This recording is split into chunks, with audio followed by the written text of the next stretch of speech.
guys, welcome to the Tash and Bex Flex. How you doing, Tash? Oh, I'm just sunning my anus. I'm sunning mine. I can feel the energetic flow Oh, I'm feeling good. coming into my body. Oh, Woo! love it. I'm loving it. We only need to do 30 seconds, man. How long have we done, do you think? I'll tell you what though, looking up at these trees is beautiful. Isn't it gorgeous? Woo! I could lie here all day. This position is called Happy Baby, isn't it? It is, Tash? yeah, and this is the best place to tan your perineum. Yeah, get into your Happy Baby. Get your ass out. Anyway, On with the show. Right, guys. We just thought we'd start as we mean to go on. Tash has got some more information about anal tanning. so what we did a while ago was that on one of the wattles, we were talking about seed oils We were. and how seed oils, there's some reports or some papers and some evidence that seed oils is what's actually causing people to burn in the sun. Yes. And if you think about these seed oils that we cook with and do stuff with, we know that they have a very high, is it called a high flammable point or something? So we know that they kind of Combust. and actually the free radicals in your food when you cook with that isn't, so it should be things like macadamia oil, coconut oil, avocado oil, isn't it? That's much denser. Yes. And it doesn't burn, it continues to be part of the Its structure doesn't change Yes. through the heating. the sort of heating thing. process. Yeah. So in theory, when we've got seed oils in our body, it's the same thing, and the heat from the sun is basically causing like free radical damage, I guess. Yeah. And inflammation in the body. Which then also led on to autoimmune situations, didn't it? Yeah. So we were looking at all of that. You were wattling about it. Whittling and wattling about the seed oils. Wattling away. And we spoke before, didn't we, about how the sunglasses and the fact that when you wear sunglasses, you're not getting the messages from the sun to tell your body to use its natural tanning defense, which of course is the melanin in the skin. And it's interesting, isn't it, that skin cancer is called melanin. You know, they use that same word, which makes you think it's quite cleverly done, isn't it? Because a lady I was talking to today said that her sister, who's completely fair, and she actually had a horrible experience when she was younger, where she was had acid thrown in her face. So she's all her chest anyway, and all here is scarred anyway. So she's obviously never been in the sun. She's in her late 70s, and she's been diagnosed with melanoma here on the inside of her arm, right? And this is a lady who's never been in the sun, and if she has, she's put very high factor on because of all the scarring. Okay, so she's unusual in that she's stayed out of the sun because of her previous injuries. Yes, so that to me, like we were saying earlier, how you can have two people exactly the same. Let's say me and you, let's say we both smoked since we're 15. We're suddenly transformed into our 80s. You're absolutely fine. And then I'm riddled in lung cancer. So how does that work? So this lady, for example, they'll try and blame the sun until the cows come home, but she's never had any sun on that bit of her skin, or she's not a sun worshipper and she doesn't enjoy the sun. It's also not really a bit of skin that sees the sun. I mean, obviously it does see the sun, but you know what I mean? If you're sort of out and about, actually that's kind of just... No, it's very... It's quite you hidden. look now, it's white, isn't it? There? Yeah, it's like having it here when you're in a thigh or somewhere that... But it's just interesting, so it makes you think again of that whole psyop of the sun causing the cancers.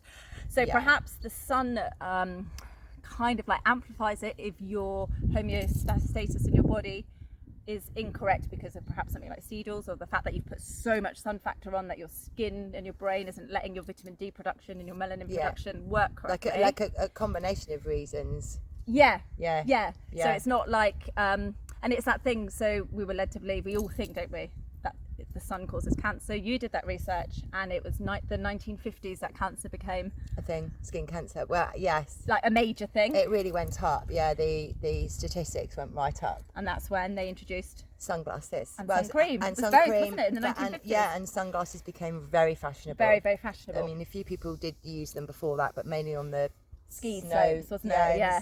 So it would have been the posh people. Which does make sense, because if you think how the body works, it's all connected in the brain, and if you're stopping that light information, your body isn't going to produce... Well, you're telling your body that you're in a dark room. Yeah, and it's the cholesterol, then it involves the liver, and then that produces the vitamin D, and then it's a very complex sort of like chemical reaction, I guess. We should really just leave things as natural as possible. Is the more research I do on these, is the more I think we just be as natural as possible. Well, the best sunscreen in the world, the shade.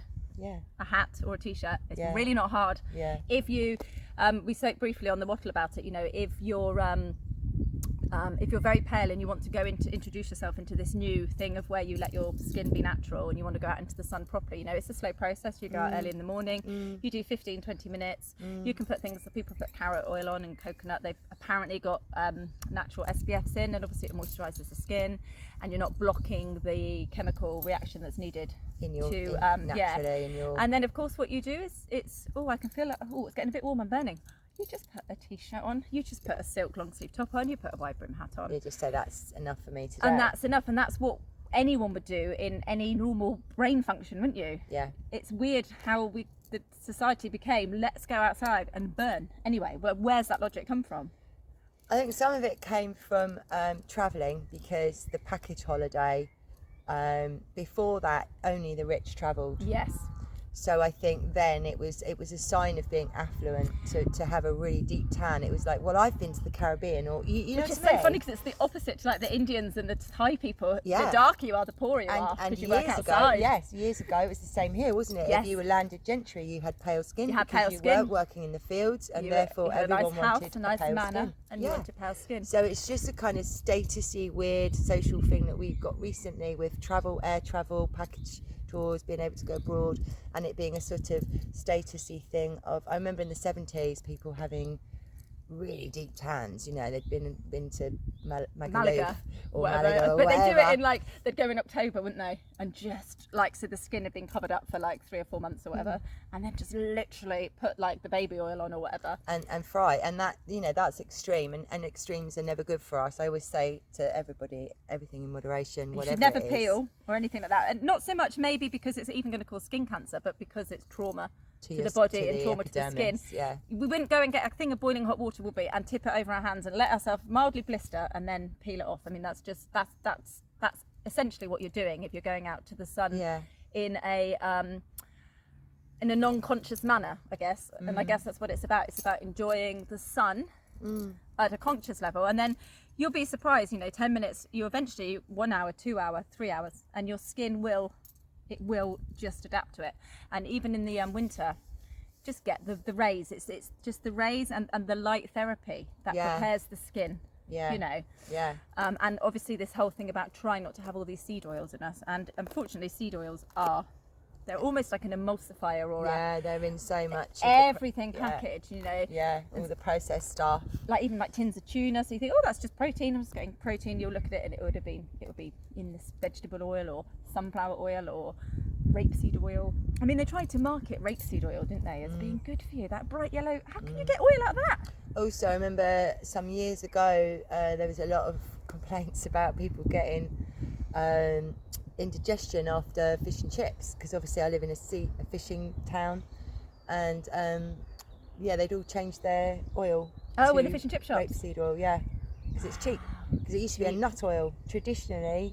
Peanut oil was actually used, wasn't it? Fish and chips is supposed and to be done stop in that nut oil because of the allergies. Nut allergies. So then they must have used something, but the rapeseed oil is cheaper. So the cheaper the oil, the more indigestion you will likely have from having because your we're not meant to ingest it. And we did a little thing, didn't we, about how with the process it goes through. It's just horrendous. Like if you think about it, you can get tiny little things. You can get rice bran oil, which is just like a little bit like a grain of rice, very similar.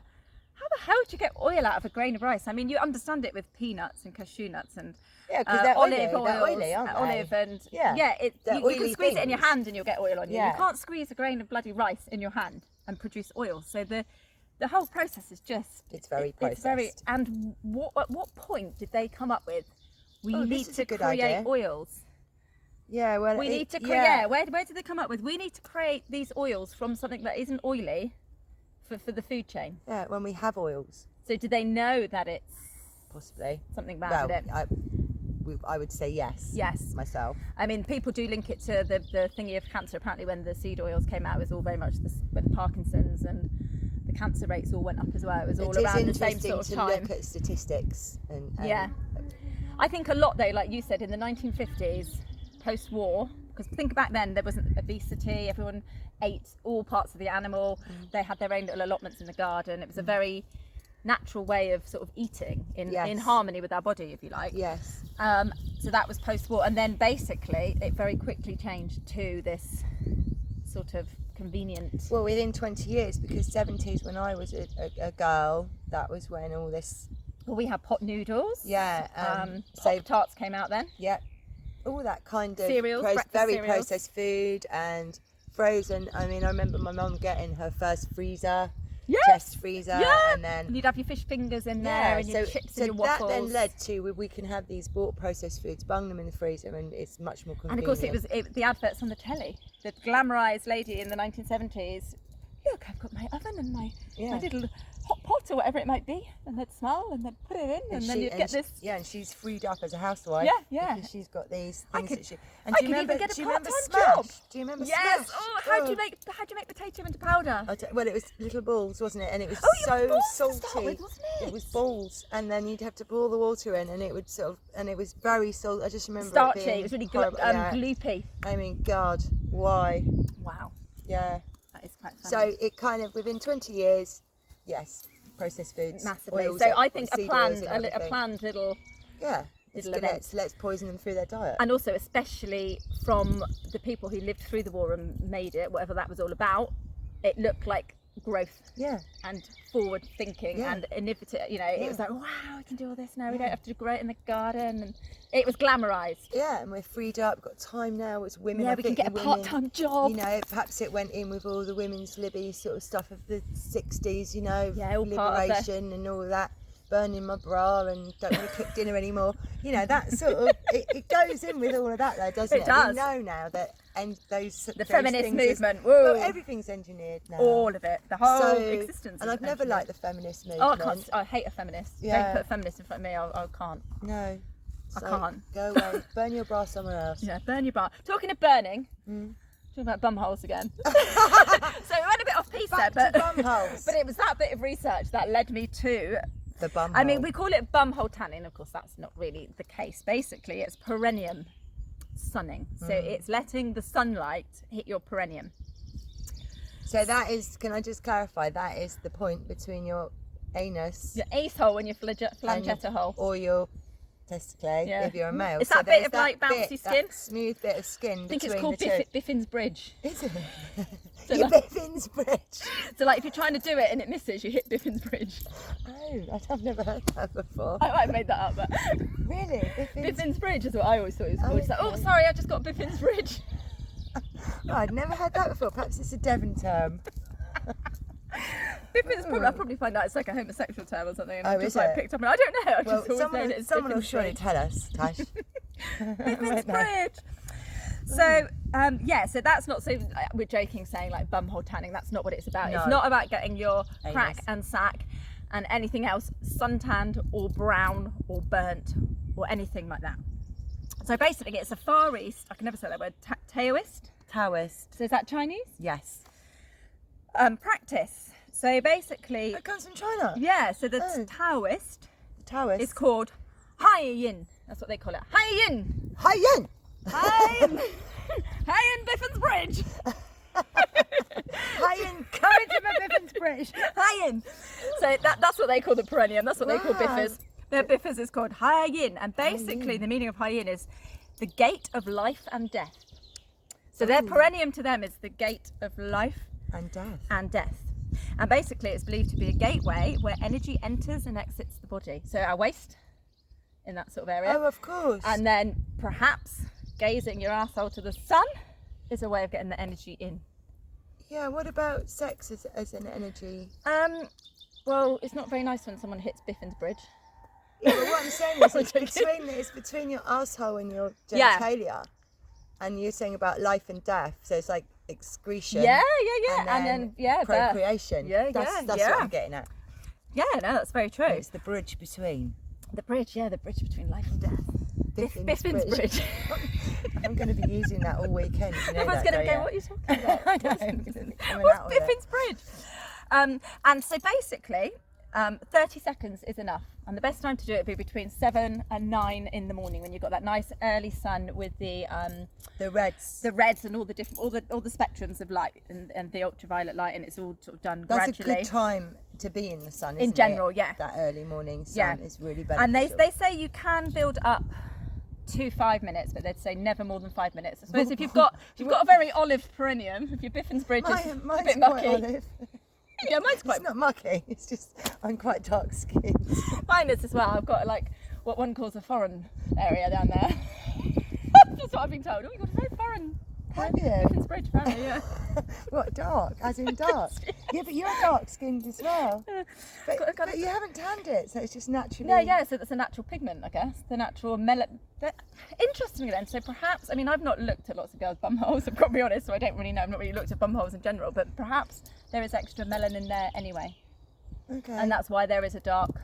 But you don't really area. see all that. I don't know that I've seen, because it's even past all your gubbins, so it's right underneath. Yeah. I don't know that I've actually looked at the colour of my Biffins Bridge. No, I've just got told. I've not looked at it. Apparently, I've just got a bit of a foreign I'm one. going to ask next time. Phil, have I got a foreign Biffins Bridge? What does it look like? You take a photo. All you need to do is just do your bathing in the garden. I'm sure a neighbour will come and tell you. Yeah, my neighbour's an artist, so She'll probably love it. she'll probably draw me. She'll be happy as Mary. But yeah, so basically 30 seconds to start with, you can build up to 5 minutes. And according to this bit of research I read, 30 seconds of sunlight in your bumhole is the equivalent of a full day's sun with your clothes on. So if we were to go out in the sun and we're fully dressed, We'd get the same yeah, amount the 30 of seconds is the same amount of free being made and all of that in the Yeah. body. Excellent. So basically, they say it brings prana, or solar energy, from the sun to the organs within the body to help strengthen the body in general. So the prana energy from the sun Life force. goes in through the hole. Or electromagnetism or protons. Biffins as are like we would 50p, know. 50p to cross the bridge. You could set up a little toll. You could set up tolls on our Biffins toll for the neighbours. Oh, I just wet myself. Sorry. Anyway, stop it. It's gonna... Right. Also, it prevents. Oh, there's a dog. Oh. Hello. Sorry, it's probably attracted to my wee. Hello. Oh, we're obviously sat in the middle of a dog walking. Oh, don't knock the camera over, darling. Hello, you're very sweet, but you need to go over there now. You're lovely. Oh, go on. Oh. Good girl. Oh, right. I thought she was going to get the camera then. Oh, I'm covered in like God, stuff now. I'm hurting from laughing. Right. So, it also prevents from the leakage, which is quite funny, as I just leaked. Oh. The leakage of chi or life force energy, sustaining health and longevity of the physical body. Okay, so it helps you to hold your chi, hold your prana, hold your life force, hold your electromagnetic protons that come through the sun. Yeah. So physically, it's meant to help with libido, and it balances your sexual energy, which is in that area that kind of makes sense. Makes sense. It regulates. Oh my God, what on earth have I written there? Well, circadian. I thought that was Adrian's recess or something. But it regulates circadian rhythms. Biffins Bridge. Yeah, so it regulates circadian rhythms, so that obviously helps you sleep better. It grounds and connects you to the earth. And it increases personal magnetism and amplifies the auric field, which you probably understand more than me. So it feeds your aura. Your aura. Yeah, it strengthens it. Better focus and mental stimulation. It apparently can help with regulating hormones, the function of hormones, and the health of your sexual organs in general. I thought that was Biffin's job. I thought he was the gardener down there. Biffin the gardener. Just making it down there, love. Biffin, can you tidy up down there? Getting a little bit scruffy. I've got a bit of a mossy cottage going on. Biffin. My untidy hand roll's taking a bit of a battering. Could you trim the bacon? Yes, Biffin, everything's got a bit destroyed down there. It's a bit out of hand. Just sorted out. Yes. Oh dear. And it's also UV rays in general are germicidal as well. So if you've got like a rancid fanny, maybe if you've got like a little bit of vaginitis or candida, it might help. What about the guys? What about the guys? If you've got Yeah, I guess if they've got what's that? jock itch. Jockey strut. Oh, what's it called? Cockroach. Just dirty bollocks basically, isn't it? Yeah, Sweaty bollock syndrome. Yeah, if you've got a fungal infection. Yeah, just hoik them to the side. Get them out. Get them out. So this one lady who I read about it, she's saying that she stopped drinking caffeine as the energy that she gets through her arsehole is so strong. She doesn't need caffeine anymore. And her sleep is so good and her energy's boosted. So of course I've tried it. And? I really liked it. Did you? It's very Were you on the I was patio? on a no, I did it on the beach. Oh yes, you I went to a beach, obviously not a beach for people, and I went to a beach that I went across. You know, I went across town Biffins beach. Bridge. Yeah, I went across Biffins Bridge. Private beach. I went to the private beach, and I literally Will was there, and he was like, "What are you doing?" I was like, "I'm just going to sun my bum hole." And he was Will like, was "You're so there? yeah." He was there. Did He got a little join bit. in? And he's got a bit. No, oh no, get he excited? can't do that. I can't see him like that. Really? Oh no. You can't see him like that. No, in that position, I would die. No, I can't see a man doing the happy baby with no clothes on. I would fucking die. Wow. Oh no, that would scare the shit out of me. So no, I would be traumatised. He's not traumatised. No, by no. you. He's like, Hello, Tasha. hello. He's like, you've got very flexible hips. Very flexible hip. And yeah, so I did it for I did 2 sets of 30 because I was like, oh, I want it browner down there. I want it more foreign. It's not quite foreign enough for me. Biffins Bridge. And yeah, and literally it was like, so I don't know, but I would imagine the perineum has a lot of nerve endings. Yeah. In general. Now the people always think the most nerve endings or the most nerve sensation is always like the sexual organs, but it's actually in your eye. Deep in your eye, which makes sense when you think about what the eyes do. The eyes do them so much. And let's say you got stabbed in the eye with something. Fuck me, that would hurt, wouldn't it? Could you imagine like the pain? Like when you stub your toe, it hurts because obviously there's lots of nerve endings in your toes as well, and your lips are another one. But I would imagine the perineum's got quite a lot of nerve endings. So it felt vaguely tingly, but not sexual or like exciting. It was being stimulated. Yes, it felt stimulated, and it felt warm. We're not used to having warmth there.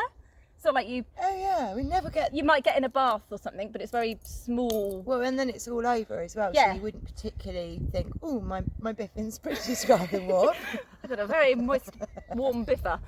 But maybe that's where the word biffer comes from, I don't know. But Is biffer another name for I don't know. Oh. I know what I'm like, I just have names for I everything. thought it was another Biffer. name. Biffer, yeah. No. That area, I think, biffer. Is it? Yeah, Your biffer. Yeah, so it felt kind of like, I did feel, I'm not going to lie, I did feel recharged to an extent. It felt nice, but it wasn't pleasurable. So it's not a pleasurable feeling, it's not a sexual feeling or anything like that, but it felt like it should see the sun. It made me think that every cell in our body should see the sun. I mean, I have to be honest that I did spend a few months of my life completely naked. Did you feel better? I felt amazing. Yeah. I was living. Were you at a naturalist camp then? No, I was living in. I was just living at my mum and dad's. No, I wasn't. God, no. I was in India. Okay. And nobody wore any clothes on the beach and never did. And I lived by the beach for about. That's why you got a brown about biffers. 3 months. Yeah, so I've got a brown biffer. But no, biffin. No, I when I first got there, because I was only young, I was really shy. So I wouldn't go. First, I wore my whole bikini for about a week, and everyone was staring at me. Like you were the 'cause weirdo. Well, I was the weirdo. Yeah. Then I think I took my top off, and then eventually I just thought, what am I hiding? Just a little triangle of hair. An honesty bush. An honesty bush. So yeah. So it took me about 2 weeks. I think, Yeah. maybe 2.5, and then I was naked. I used to play racquetball, sunbathe, swim. I do could whatever not I watch did. a man doing racquetball naked. There was plenty of them. No, I couldn't. But you know, everyone was naked and nobody gave a monkey's uncle about it. But when you came off the beach, you put clothes back on again. Yes. So it's like a beach Or culture. if you went to the cafe to or the whatever, toy shop yeah. or the cafe, yeah, you wouldn't be just on the beach and Had- nobody wore any clothes. So you had the sun, basically, on the every therapeutic single sun. part of my body, yeah. And obviously I got amoebic dysentery and nearly died, but that's got nothing to do with the sun. And when I came back, I I was really weak and everything, but that was when I worked as a naked artist model. Okay, because I was tanned all over. And you'd broken the social thing about being naked. Didn't give a shit about being naked. Yeah, and I you'd still got don't. over it. I don't mind being naked. Don't give a shit. I don't want to see anyone else naked though. But no, but I'm not. Yeah, I'm not like I don't want people putting their dangly bits in my face or anything. But I'm not personally You're into teabagging. The 83-year-old lady I look after said, "Do you know what teabagging is to me?" And she know what it was? The her lodger told her. What did you say? Oh, no, I don't know anything. And I said, "Yeah, of course I do." She said, "What a weird thing to do." Well, she don't know the half of it. And I was just like, she was like, "Who would want those anywhere on your face?" And I was like, "Yeah, it's pretty disgusting." I would, yeah. Well, they're teabagging. But it just made me laugh. Bit too near the Biffins Bridge for my liking. She just actually knew what it was. I was like, wow. Yeah, it's quite stunning, really. I wonder where she had that. Can't be daytime TV, surely. No, I think it was the lodger. I think it came up. Oh, of course, yeah, the lodger. Yeah. But going back to being naked, once I was adjusted to it, it felt like the most normal thing in the world. And so I guess my Biffins Bridge at that point would have been well sunned, well tanned. And it's quite clever to make that area about modesty. And if it is a very important area that should see sunlight, it's quite, because it's very modest. Not just we wear clothes, we wear pants. It's a very modest area, isn't it? Down there, more so than anything. It's not like we just put trousers on. We're like the pants psychology. It's quite a. But I mean, if you're a female, it's all pretty tucked away. If you've got an honesty bush, if you've taken it off, obviously it's more. But I don't. Once you got your boobs out, I was a bit like, well, why am I wearing these little triangles on the back and front? Makes no sense. It was really? harder for me to sort of take my top off in a way. Yeah. I think I was young then. To be fair, I'd rather get my gash out than my tits. Yeah, but then you attach the gash. Exactly. So that follows. But I would. I think if someone said to me, "You've got to do one or the other," I'd just get my gash out. Would you? Yeah, I would. I wouldn't get my tits out. But what situation would you be in when someone said you've got to do one or the other? One or the other says now! No, maybe on the nudist beach. You can't have both on, you've got to do one or the other. It's okay! I take my pants off. Yeah, and then you can sun your exactly. Your Biffins Bridge. And win-win. But yeah, so it's just interesting, isn't it, thinking about sort of nudity and why, I think it's too cold in this country as well for us to go naked a lot of the time. But yes, if I was abroad, I think I would probably be a lot more of that. And we could just do it in the early light, because it's probably not just sunlight; it's probably light as well, as much as anything. That's important, isn't it? It's not just the solar rays; it's all of the light spectrum rays. The whole that are light emitted. spectrum. Yeah, this is what we discovered when we did about the light. When you've got cloud, whatever cloud may be, I think that the rays still get penetrated through. And I think when the sun tries hard, I used to have this American friend, right? And she only sunbathed under the clouds, surrounded by tinfoil, and she was black. So she had this theory that when the sun's trying to penetrate through the clouds, it's stronger. And then she'd have the tinfoil around her because that would reflect. But wasn't it cold? She was in America. Oh, okay. And she used to come over to Dartmouth in the cold here to do that, wouldn't it? She used to come over to Dartmouth in the summer, and that's how I met her. And she used to do it in the summer. She was like, mahogany, yeah.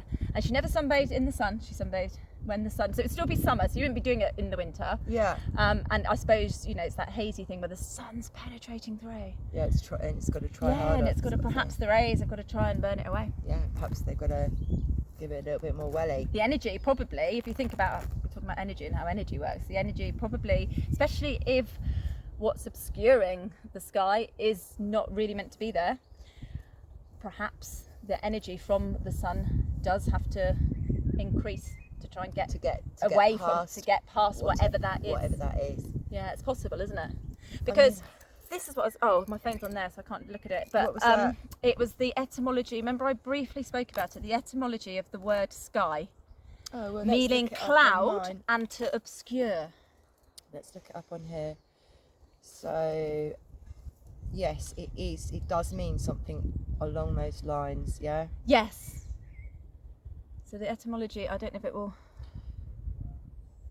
The expansive air over any given point on there. That's not the just etymology. The noun. No, that's not the etymology. So it's sky. I would put etymology instead of etymology. So it's something along the lines of sky means cloud, and it's to obscure or conceal. is how I remember it. It doesn't really come up, does it? No, skyline, Wikipedia. What I'll do is I've got it, I screenshot it. I will put it on yes. Well, the word sky comes from the Old Norse sky, meaning cloud. There we go. Abode of God, because they often put the gods in the clouds. The Norse term is also the source of the Old English sio, which it might have bollocks. Sorry. Which shares the same Indo-European base as classical Latin obscurus. So it means to obscuro. Obscuro. Oh, yeah. Wow. So, I mean, there's so much more to the sky, and that's something I'm really keen to... I'm not there yet. Well, we've got so much because everything we're researching is just leading to other... We're like, God, we've got to do... So, yeah, it's just all kind of opening up. But definitely we need to look at the sky is again. Not what we're led to believe. No. At all. No, it's not. At all. Anyway. That's all from us. Go tanning your Biffins Bridge. Yeah, get your Biffins Bridge.